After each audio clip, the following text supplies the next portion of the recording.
Então vamos para a semana 7. Finalizamos a semana 6 falando sobre autocompaixão, semana 5 sobre emoções, o processo de aceitação, semana 4 sobre descentramento, sobre pensamentos.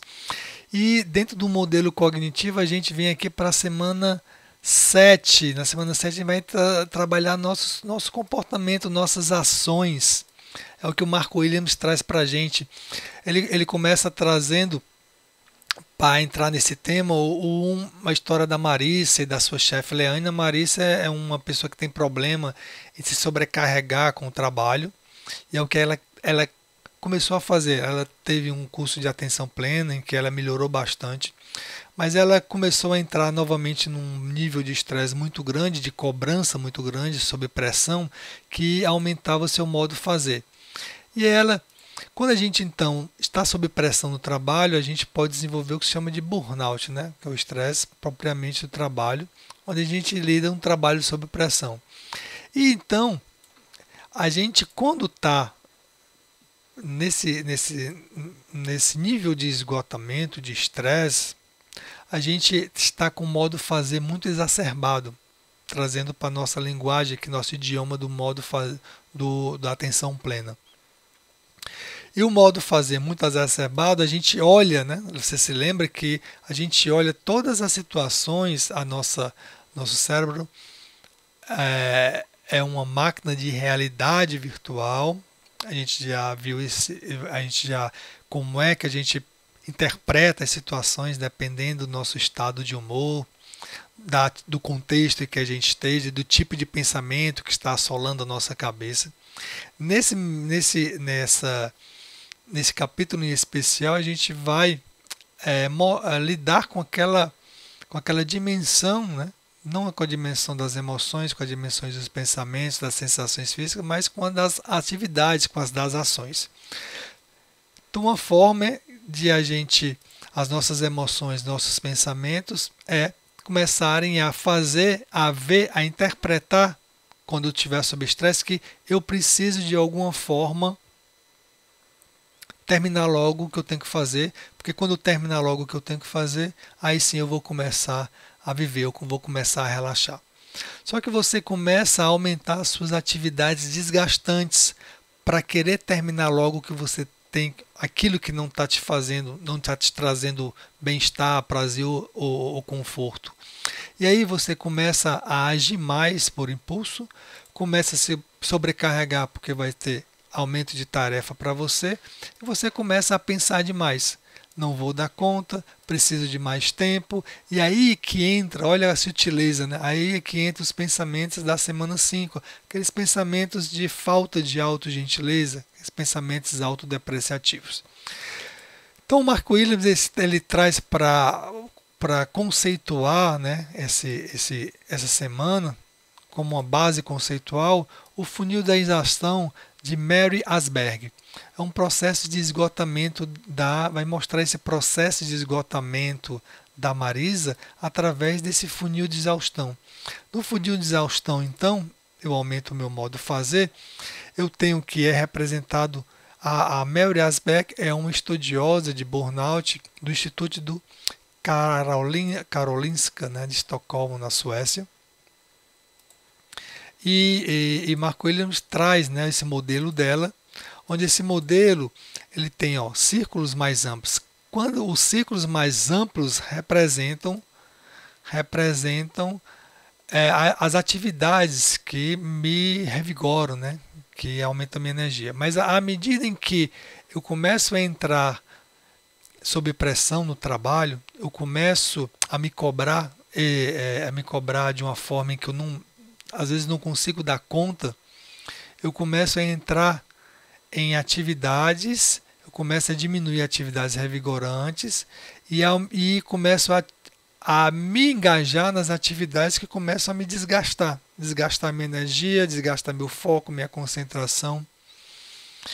E você chega até num ponto em que o trabalho ele se torna muito doloroso, né? Um estorvo para você, um fardo. Então eu começo aqui, começa a ter sintomas de fadiga, de distúrbio de sono. Cada vez mais que eu negligencio aquilo que eu gosto de fazer, que eu quero fazer, em detrimento daquilo do que eu preciso fazer, eu começo a ter sintomas físicos não explicados, dor de estômago, dor de cabeça, começam a afetar meu humor, irritabilidade e aqui, ó, falta de alegria, desesperança e exaustão. Então, dessa forma aqui, a Marisa, ela começou a entrar no processo de exaustão. Quando eu estou sob pressão, eu aumento o meu modo fazer, eu quero aumento, lembra daquela característica do modo fazer, do funcionamento da mente que compara, eu estou nesse ponto A, está muito trabalho, quero chegar no ponto B, menos trabalho, onde eu vou conseguir relaxar. Então, com isso, eu começo a me envolver nas atividades para chegar no ponto B. E geralmente as atividades para chegar no ponto B são atividades desgastantes. O que o Marco Williams propõe que a gente faça? Ele propõe que a gente trabalhe com um nível de autoconsciência que a gente vem desenvolvendo desde o começo do programa. Lembra o nível de autoconsciência? Como é? Listar consciência dos sintomas. Esses sintomas daqui do funil de realização, qual desses sintomas você está começando a ter? Que está ligado à pressão no trabalho, que está ligado a você não se desvincular daquilo que você precisa terminar, ou daquilo que você precisa fazer, da tarefa que você tem que executar. E um outro é fazer uma lista de atividades revigorantes, R, desgastante, D, de um dia. Você vai ver que com essa atividade, então, o que é que ele propõe? Ele propõe o que se chama de experimentos comportamentais. Como é que você faz para, vendo essa lista, como é que você diminui essas atividades desgastantes, aumenta as atividades revigorantes e aceita. Aí você, com isso, com esse exercício, você vai também aumentar o seu nível de aceitação. Ou seja, aqui eu não posso fazer nada, eu tenho que fazer essa tarefa, mesmo que eu não goste, mas como é que eu faço, mas não gosto, mas como é que eu faço, eu gosto, da melhor forma possível, de uma forma que ela seja mais eficiente possível.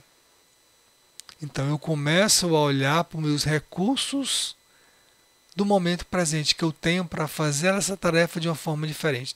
Quanto mais a gente coloca a atenção numa tarefa que a gente não está muito afeiçoada a ela, mais a gente consegue fazer com fluidez essa tarefa.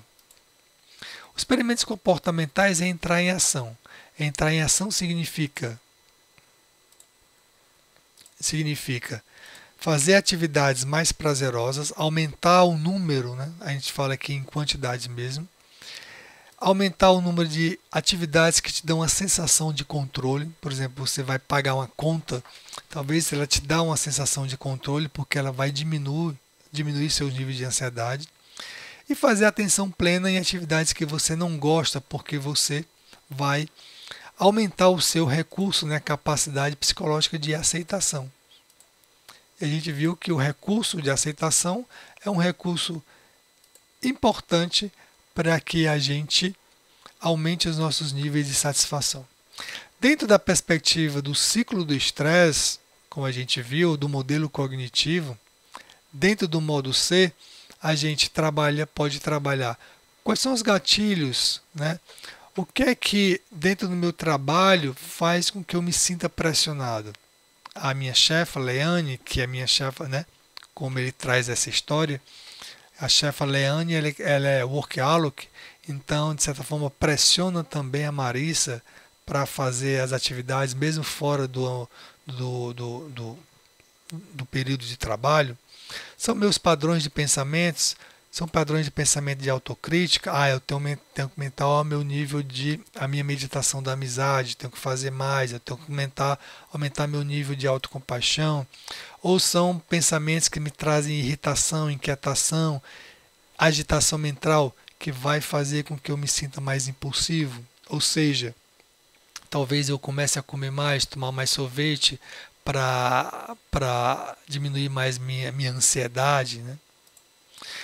Você começa a entender a relação entre pensamento e humor. Que tipo de pensamento esse pensamento ele me traz raiva, quando eu penso no meu trabalho, quando eu penso na minha chefe me pressionando, que tipo de emoção traz? É o que chama de clima emocional. A minha relação de meu humor com minha sensação física, aquele exercício do barômetro físico, né?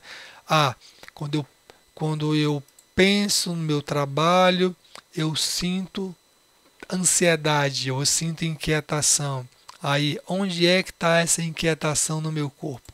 Então, dessa forma, é um exercício chamado de barômetro físico, né? Onde é que eu represento, onde é que essa emoção está representada no meu corpo. E uma outra estratégia que você pode ter é mudar seu comportamento, porque ao mudando meu comportamento, eu altero também o ciclo do estresse, eu altero o meu humor e meu pensamento, alterando o comportamento baseado nessa lista, nessas atividades de revigorantes, aumentando atividades revigorantes, aumentando através dos experimentos e diminuindo as desgastantes através do o Marco Williams chama de experimentos comportamentais.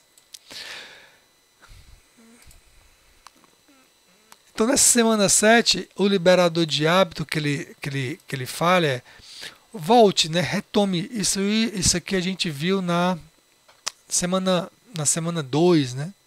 Na primeira semana, aliás, as atividades de rotina, fazer com atenção plena, dar mais atenção, preparar comida, comer, lavar louças, caminhar. Como é que eu me torno um cidadão modelo? E aí entra aquele liberador de hábito de ser gentil com as pessoas, né? De trabalhar a compaixão. Lembra, né? A compaixão é você se motivar a ajudar o outro. Eu sei que o outro está sofrendo. Como é que eu posso ajudar para aliviar esse sofrimento?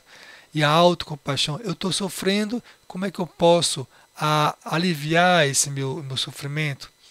Uma outra é dizer que é como tratar a si como você trata o seu melhor amigo. É uma forma de você entender também a autocompaixão. E a autocompaixão ou a compaixão está ligado a escutar o outro, com escuta ativa, com escuta acolhedora. E fazer atividades no modo de atenção plena é uma outra sugestão que ele dá relacionadas a liberador de hábito. Então, as práticas da semana 7 que o Marco Williams sugere você já tem um leque de meditações, né? Sons e pensamentos, meditação da amizade, meditar com as dificuldades, respiração e corpo, meditação e corpo, corpo e respiração, exploração do corpo, que é o Body Scan. Os vários tipos de espaço de 3 minutos, você vai pegar uma meditação dessa, vai escolher, né, o cronograma da semana vai ser esse.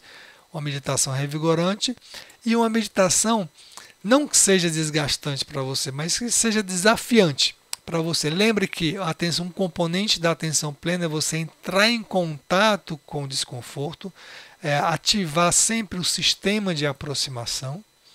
Aí você vai trabalhar, treinar essa capacidade psicológica, né, de se aproximar do desconforto, através de uma meditação desafiante, não que ela seja desgastante, né? Então, essa é a prática da semana 7, é o que vamos trabalhar na semana 7. E até a próxima semana, semana 8.